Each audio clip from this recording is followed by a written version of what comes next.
ಒಂದು ಕಡೆ gas trouble ಸಚಿವ ಮುನಿಯಪ್ಪಗೆ ತಟ್ಟಿದ ಬಿಸಿ, ಇನ್ನೊಂದು ಕಡೆ ಎಲ್ಪಿಜಿಗೆ ಆಟೋ ಚಾಲಕರ ಅಲೆದಾಟ. ಭುಗಿಲೆದ್ದ ಕಿಚ್ಚು ಎಲ್ಪಿಜಿಗಾಗಿ.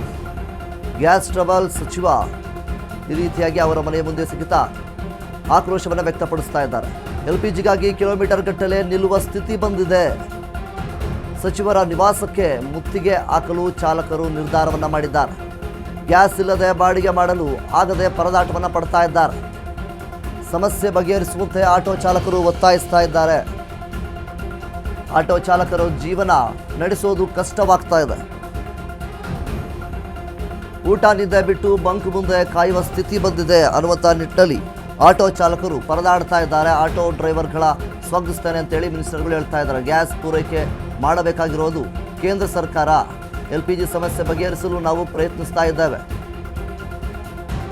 ಪ್ರತಿಯೊಂದಕ್ಕೂ ರಾಜ್ಯ ಸರ್ಕಾರವನ್ನು ಪ್ರಶ್ನಿಸಿದರೆ ಹೇಗೆ? ಕೇಂದ್ರ ಸರ್ಕಾರ ಇದರ ಒಂದು ಜವಾಬ್ದಾರಿಯನ್ನು ತೆಗೆದುಕೊಂಡಿದೆ. BJP ಸಂಸದರು ಕೇಂದ್ರ ಸರ್ಕಾರ ಕೇಳೋರು ಯಾರು?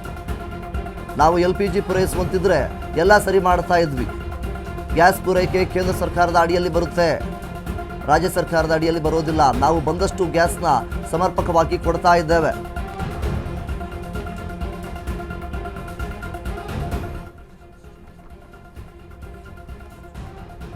ಇನ್ನು ಒಂದು ಕಡೆ ಗ್ಯಾಸ್ ಸಿಗದೆ ಆಟೋ ಚಾಲಕರು ಸಾಕಷ್ಟು ಪರದಾಟವನ್ನು ಪಡ್ತಾ ಇದ್ದಾರೆ.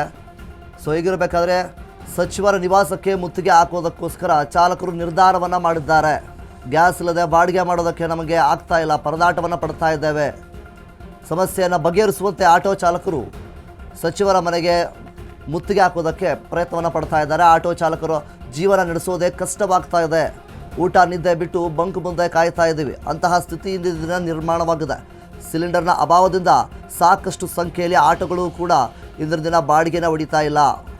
ಎಲ್ಲ ಚಾಲಕರು ಸಹಿತ ಊಟ ಇಲ್ಲದೆ ನರಳಾಡ್ತಾ ಇದ್ದಾರೆ. ಅಂತಹ ಪರಿಸ್ಥಿತಿ ಬರ್ತಾ ಇದೆ. ಇಲ್ಲಿ ಅವರ ಫ್ಯಾಮಿಲಿಗೆ ಏನಂತ ಹೇಳಬೇಕು, ಯಾವ ರೀತಿ ಒಂದು ಫ್ಯಾಮಿಲಿನ ನಡೆಸಬೇಕು, ಈ ರೀತಿಯಾಗಿ ದಿನನಿತ್ಯದ ಅಂದರೆ ದಿನದ ಆದಾಯದ ಮೇಲೆ ಬದುಕ್ತಾ ಇದ್ದಂತಹ ಆಟೋ ಚಾಲಕರು ಪರಿಸ್ಥಿತಿ ಏನಾಗಿದೆ ಅಂತ ನಿಮಗೆ ಗೊತ್ತಾ ಅನ್ನುವಂಥ ರೀತಿಯಲ್ಲಿ ಪ್ರಶ್ನೆಯನ್ನು ಮಾಡ್ತಾ ಇದ್ದಾರೆ. ಇನ್ನು ಸಚಿವರ ಮನೆಗೆ ಅಂದರೆ ಅಲ್ಲಿರುವಂತಹ ಸಚಿವರ ಮನೆಗೆ ಮುತ್ತಿಗೆ ಹಾಕೋದಕ್ಕೂ ಕೂಡ ನಿರ್ಧಾರವನ್ನು ಮಾಡ್ತಾ ಇದ್ದಾರೆ.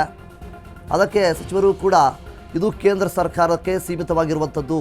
ರಾಜ್ಯ ಸರ್ಕಾರವನ್ನು ನೀವು ಪ್ರಶ್ನೆ ಮಾಡ್ತೀರಾ, ಕೇಂದ್ರ ಸರ್ಕಾರವನ್ನು ಪ್ರಶ್ನೆ ಮಾಡಬೇಕು ಅನ್ನುವಂಥ ನಿಟ್ಟಿನಲ್ಲಿ ಸಚಿವ ಮುನಿಯಪ್ಪ ಅವರು ಕೂಡ ಹೇಳಿದ್ದಾರೆ. LPGಗೆ ಆಟೋ ಚಾಲಕರ ಅಲೆದಾಟ ಒಂದು ಕಡೆ ಆಗ್ತಾ ಇದೆ, ಭುಗಿಲೆದ್ದುತ್ತಾ ಇದೆ ಈ ಒಂದು ಕಿಚ್ಚು. LPGಗಾಗಿ ಕಿಲೋಮೀಟರ್ ಗಟ್ಟಲೆ ನಿಂತುಕೊಂಡಿರುವಂತಹ ಆಟೋ ಚಾಲಕರು